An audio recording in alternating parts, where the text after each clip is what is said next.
بسم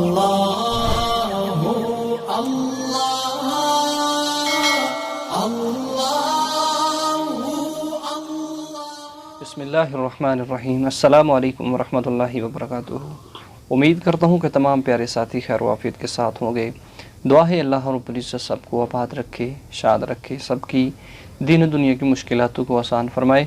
تو دوستان محترم، میں آج آپ کو بتاؤں گا کہ ہمبستری کرنے کے بعد کتنی دیر بعد غسل کرنا ضروری ہے، اور اس کے ساتھ کیا حالت جنابت میں آپ کھانا پینا کھا سکتے ہیں۔ اسی بارے میں دو اہم پوائنٹ ہیں جو اہم معلومات کے ساتھ احادیث مبارکہ صلی اللہ علیہ وسلم کی روشنی میں آپ کو بتاؤں گا۔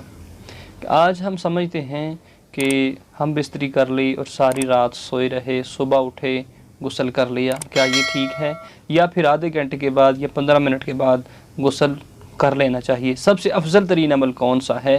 آئیے سماعت کیجیے۔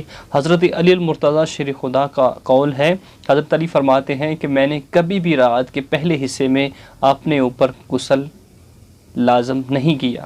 یعنی کہ حضرت علی کہنے سے مراد یہی بنتا ہے کہ حضرت علی المرتضیٰ رات کے پہلے حصے میں بہت ہی کم ہم بستری کیا کرتے تھے۔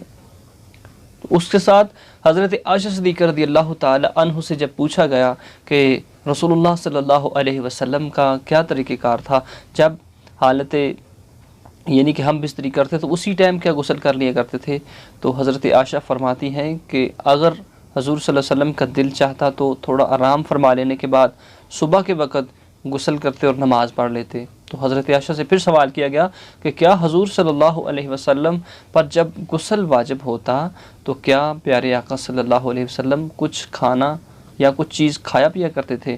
تو حضرت عائشہ فرماتی ہیں کہ جب بھی ایسی حالت میں آپ صلی اللہ علیہ وسلم کا ارادہ بنتا کوئی چیز کھانے کو، تو حضور صلی اللہ علیہ وسلم نماز جیسا وضو کر لیا کرتے تھے۔ یعنی کہ جس طرح نماز کے اندر ہم وضو کرتے ہیں، اس طرح آپ صلی اللہ علیہ وسلم وضو کر لیا کرتے تھے۔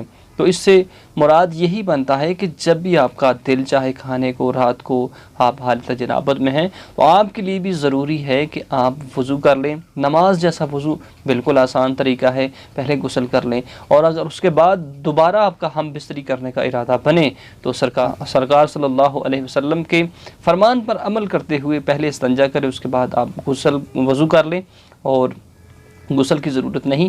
غسل اگر آپ صبح نماز سے پہلے کریں تو یہ بھی آپ کے لیے بہت ہی افضل ترین عمل ہے۔ ایسا بھی کرنے سے بہت زیادہ اجر و ثواب ملتا ہے۔